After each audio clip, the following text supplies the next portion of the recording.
And there literally was no one in the Denver metro area that was providing housing for a parenting teenage mom. We had maternity homes if you were pregnant, and transitional housing and shelters if you were 18 or even 21. But if you were under 17 and had a child, there was literally nowhere for you to go.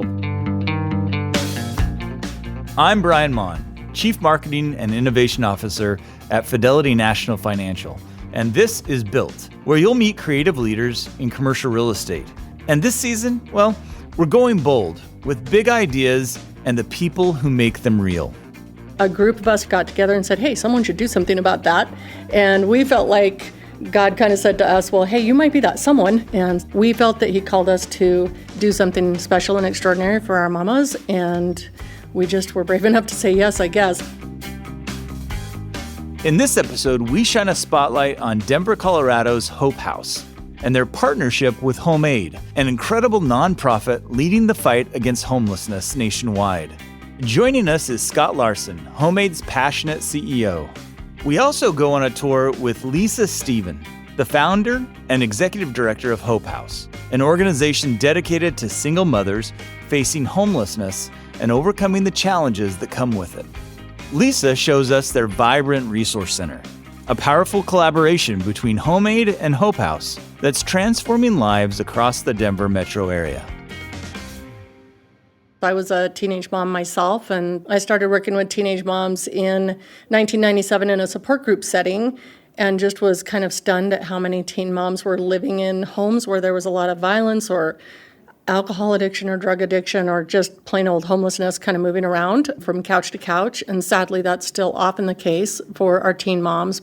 Drawing from all those experiences led Lisa Stephen to one insightful question. Who's out there providing housing for teenage moms? Lisa envisioned a place where single mothers could go and find tools to help them thrive. When we opened, we served 2 to 3 moms at a time through our residential program. Over the years, we've just grown and grown to the point now where we're serving 280 teenage moms from all over the Denver metro area. We started out when the home that we had moved into was donated to us with the provision that it be picked up and moved off the property that it sat on, because that land was going to be developed in townhomes. And so the church that we are currently next door to on this location where we're at now donated the land for us to move the house to. And the house was moved in the middle of the night in December 2004. And that is how we got started. So Hope House came up with their own metrics to measure success. Personal self-sufficiency and economic self-sufficiency. So on the economic self-sufficiency side, that's anything related to education or your financial literacy or housing or transportation. On the personal side, it's oftentimes counseling or personal growth classes, healthy relationships classes. Lisa could see that their work was having a positive effect on the 3 families they had at Hope House, but they didn't want to just stop there. So it wasn't until one of our board members who we shared with HomeAid, Colorado, made the suggestion that we reach out to HomeAid to see if they would consider building a commercial building, even though they typically, to that date, built primarily houses or residential buildings. I had no idea there was such a big difference between residential and commercial buildings. When HomeAid was initially founded, it was residential home builders that were looking at how do we help those experiencing homelessness? This is Scott Larson. He's based at HomeAid's headquarters in California, but met us in Colorado at Hope House. And the opportunity for the building industry, and initially that was the residential home building industry, to bring their skills and talents, what they do for a living, to help those that do not have housing, was where HomeAid got started. So in 1995, we started affiliates around the country. Northern California, Portland. We now have 19, almost 20 affiliates. Our newest affiliate we're establishing is going to be in the Delaware Valley. And each of those affiliates are set up as an independent business enterprise and looking at the needs of their communities. HomeAid is selective about who they work with. So they're nonprofit organizations. We establish a board of directors, people that are from the building industry that want to be involved. And we start to look for key projects in that local community. So there's been about 1,500 projects that we've been engaged with, and over 15,000 beds that have been created. Every year, there's all kinds of projects that need to be built. Time and time again, we came across projects that needed a commercial component to it. It could have been a commercial kitchen, could be a laundry facility. So we just look at who has the passion, who has the skills and expertise, and how do we get them involved with a particular project that we've identified in their community that needs to be done. So there's a direct intersection with both residential and commercial real estate with the work that HomeAid does. Scott grew up with a love for construction, and in his early years, he even sold building materials. As his professional career progressed, he found himself teaching and working for mission-driven organizations. I was actually working for the American Red Cross for a couple of years when a friend of mine called me and said, Scott, I have this opportunity that I think you should consider. With your nonprofit background and your construction background, there's a small organization by the name of HomeAid that's looking for an executive director. And when I looked at it and I saw it, I was hooked because it combined all of my interests personally from construction and the desire to build and my interest in nonprofits and the social service sector. I ran the HomeAid Orange County affiliate, the founding affiliate of HomeAid, for a little over 20 years and stepped into the national role overseeing the work of HomeAid America almost 6 years ago. HomeAid's first project was renovating 2 farmhouses for an organization that was aiding homeless families. When you look at the mission of HomeAid, we have a tagline that says, building a future without homelessness. But what it really gets down to is everybody deserves a dignified place to live. And the opportunity for the building industry, and initially that was the residential home building industry, to bring their skills and talents, what they do for a living, to help those that do not have housing, was where HomeAid got started. As a society, Scott says we have a few misconceptions about the homeless. One of the first ones is every homeless person that I see on the street is the same. They're all drug addicts. They're all suffering from mental illness. Now, I'm not going to discount the fact that there is addictions, but when you look at the breadth of people that are experiencing homelessness in the community, that segment that the people see on the street corner is maybe 20%, maybe pushing 30% in certain communities, maybe in large urban areas. There are so many people that are in this category that are either at risk or literally experiencing homelessness that people do not see. So yes, there's no denying the fact that there are people on the street corners, but there's answers for those as well. We also don't know just how close homelessness is to each of us. Well, when you begin to talk to people, homelessness is literally one person away. There's someone that you know in your family, your friends, your coworkers, if you really begin to delve into it, that might be sleeping in their car and you don't know it. They might have had issues with addiction and you don't know it. They might have a family member that is experiencing issues related to schizophrenia, mental health issues, and you don't know.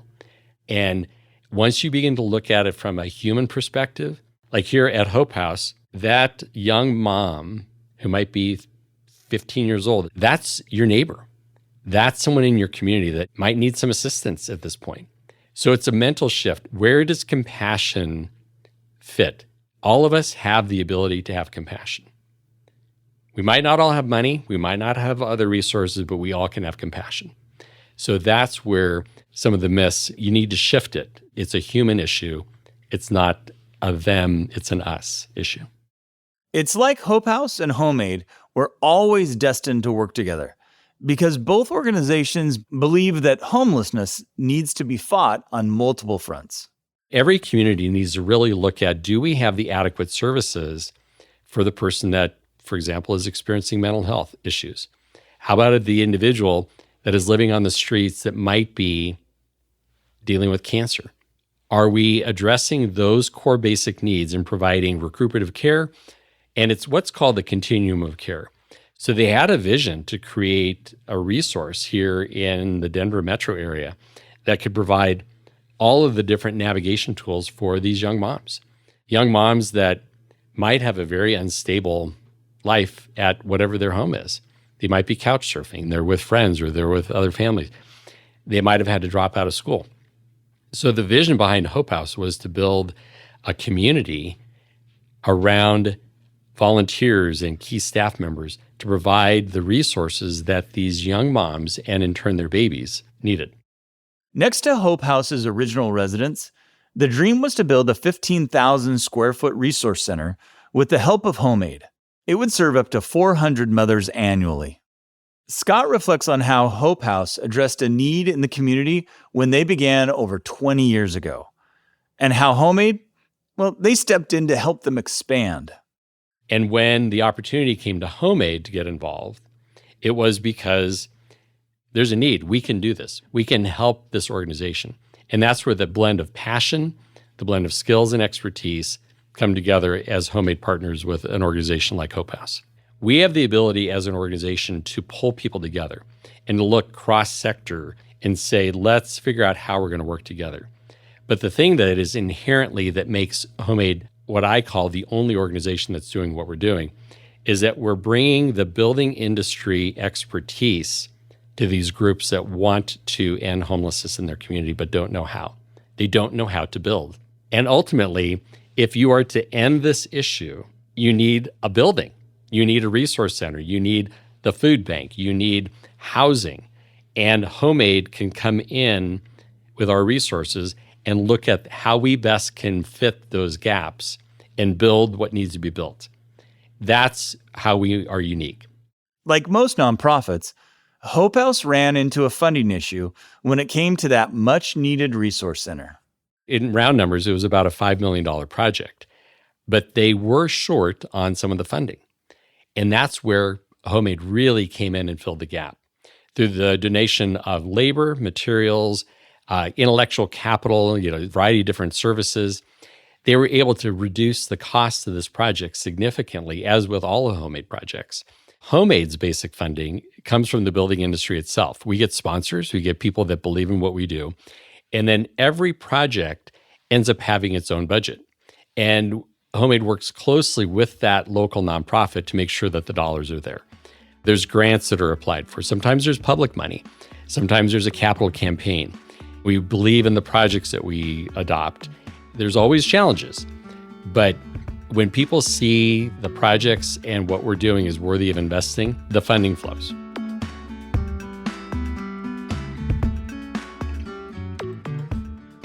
And this building took, close to 5 years from the time we conceived of it to the time that it was actually built and we were doing the grand opening, primarily because so much of it had to be donated. And so we were contingent upon other people's timelines. But the day came and it was a beautiful celebration when we opened. Just last year, we also completed an early learning center on our campus just next door to this resource center. So now we can serve about 100 of our children of our teenage moms with full-time daycare, in addition to everything we can do in this resource center building. Let's continue with Lisa Stephen on a tour of the resource center that the collaboration between HomeAid and Hope House made possible. We had a wonderful building captain, Meritage Homes, who was willing to come alongside and do this project with HomeAid. You can see this great picture of the groundbreaking and the equipment working to dig a 20-foot basement, which is the lower level that we're standing in now, so that we could have all of this space for the learning lab and the Mama Bear Cave and the extra study rooms that we have down here. So we're going to take a little walk down the hall here to our learning lab on the lower level of the building. We spent a lot of time trying to decide whether we could afford to put in a basement, which of course would double the amount of space that we had to serve our moms. And the partnership with HomeAid Colorado is really one of the things that allowed us to make that decision to go ahead and put in the lower level so that we have all of this space. It allowed us to build out what we call our learning lab, which is where all of our educational programs take place, from our GED and high school program to college and career to financial literacy to legal advocacy, where moms who are struggling with parenting orders or custody issues can meet with someone to help them with that work. So we're going to head down the stairs, and you're going to notice on this wall as we're heading down, there's a huge black and white photograph of a group of our teenage moms in their cap and gown at their GED graduation celebration, because we want the moms to know as they head down these stairs to the Learning Lab that this is you. You are going to get to have your cap and gown graduation celebration. You did not give that up when you became a teen mom.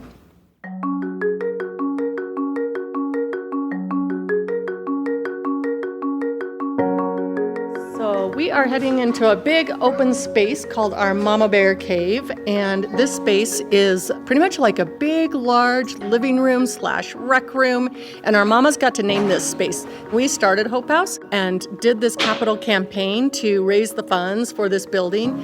So you're gonna hear some of our little ones playing in the background on the little wooden kitchen and the wooden train table, and we've got little one pushing around a shopping cart behind us, and Mama meeting with some of our staff working on housing, which is one of our primary programs.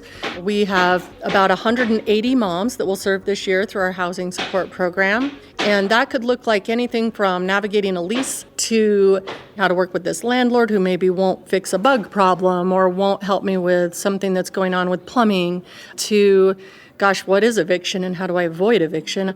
And so how do we help them navigate that, as well as finding housing partners, many of whom HomeAid Colorado has worked with as well, who house our mamas and provide amazing partnership for us. Things that may seem simple, like doing laundry, are also more complicated as a young mom. One of the things you'll notice as we're walking down the hall is that we have a laundry room for our moms. When I was a teenage mom, I really didn't like going to the laundromat. It's just crowded and messy, and it's not fun to be there for 2 hours or 3 hours with your children. And so I really felt strongly we had to have a laundry room so our moms could do laundry here and hang out in the Mama Bear Cave while they're doing laundry. Hope House models a community that indeed provides strength in numbers.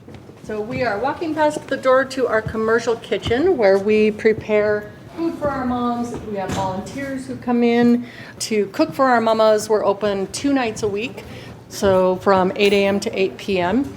And we also have volunteers who come in and prepare lunch and serve lunches 5 days a week for our mamas. So we're entering one of our early learning classrooms. This is one of our amazing volunteers who's here to help us with our kiddos. We could not operate our early learning program without our volunteers. They are so critical and allow us to be able to serve more kids each day. So in our early learning program, we have our kiddos for up to 3 hours at a time, and our teachers and volunteers do amazing work with our kids in those short number of hours. They'll work on gross motor skills, fine motor skills, social emotional development. We will be working on the 5 different domains of learning that are so important, and making sure that our kids are on target for their developmental milestones. Those at Hope House understand that true success doesn't just happen overnight. It's a gradual process. We have a beautiful young lady named Janelle who actually was part of the ribbon cutting when we opened this building in 2019. And she first came to us to be a part of our GED program. She oftentimes would keep pretty much to herself, and so nobody really realized that she was in and out of her boyfriend's mother's home. So it wasn't until she called one night and said, "Hey, I'm sleeping in my car tonight with my 2 boys and a snowstorm's coming, and I'm not sure I have enough gas to keep the car going all night long to keep us warm." So we immediately got her into a hotel, and about 2 days later we're able to get her into the residential program. From there, she completed her GED, she went to counseling, she attended all of our parenting classes, just really grew, and decided she wanted to go to college. And she went to a 2-year applied science program and became a machinist. And our one and only mom to become a machinist still works at Ball Aerospace, and today is married, and she and her husband own their own home and have 1 additional little boy and are just doing really well. But her story, of course, takes a long time. So we serve our moms from the ages of 15 through 25. So it's a continuum. It's not, we don't go from that crisis of coming through the door homeless to self-sufficiency in 2 years. It takes a long time and a lot of backward and forward to become self-sufficient. Lisa describes the secret ingredient. Relationship is at the heart of everything we do here, so we're continually finding ways for them to connect with each other, connect with our staff and with our volunteers, because really no change or transformation happens outside of healthy relationships. During the tour, we ran into Ashley, one of the moms at Hope House. One of my favorite things that I have learned here at Hope House is how to become a better mom for my babies. At first, when I became a teen mom, I was scared and I didn't know how to be a mom. So just coming here and the support that we have from Hope House made me a better mom.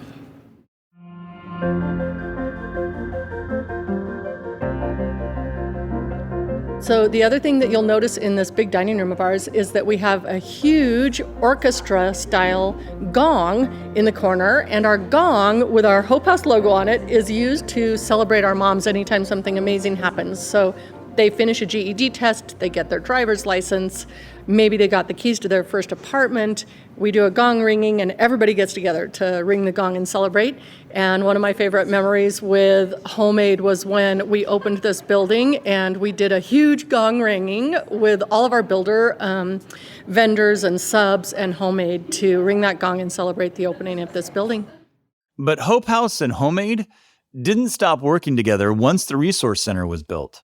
Another huge blessing that we have getting to partner with HomeAid Colorado is their Builders for Babies program.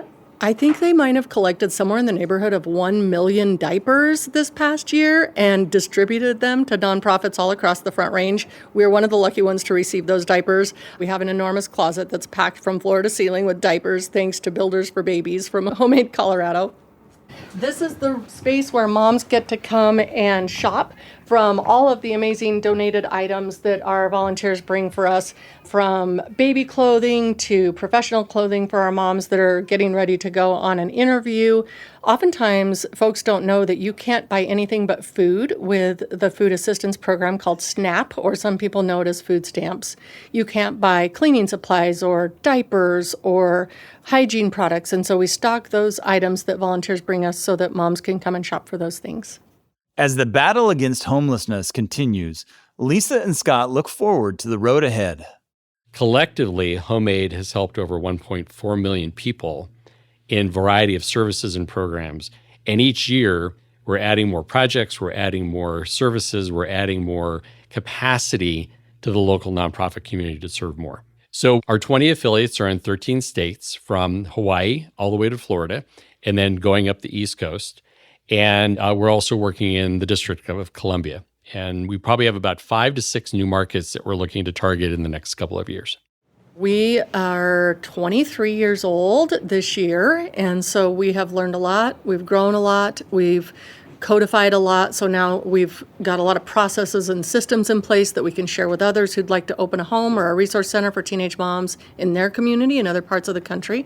We have one affiliate location in northern Colorado and one in Canyon City in the southern part of our state, and are just about to work with a group in Raleigh, North Carolina to open our Hope House affiliate outside of the state of Colorado. As we wrap up the tour, we remember that the collaboration between Hope House and HomeAid gave space for another secret ingredient to grow: the determination of young mothers to achieve the best for themselves and their children. The empowerment that these women have because of Hope House, that is success.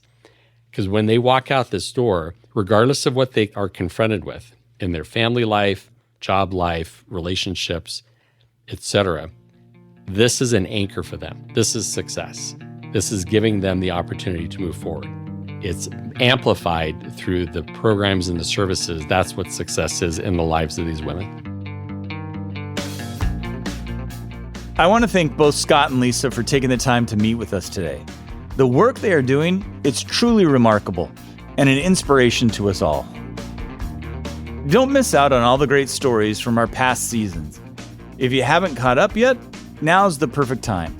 You can find Built on all your favorite podcast platforms. And if you're enjoying the show, we'd love for you to leave us a rating or a review.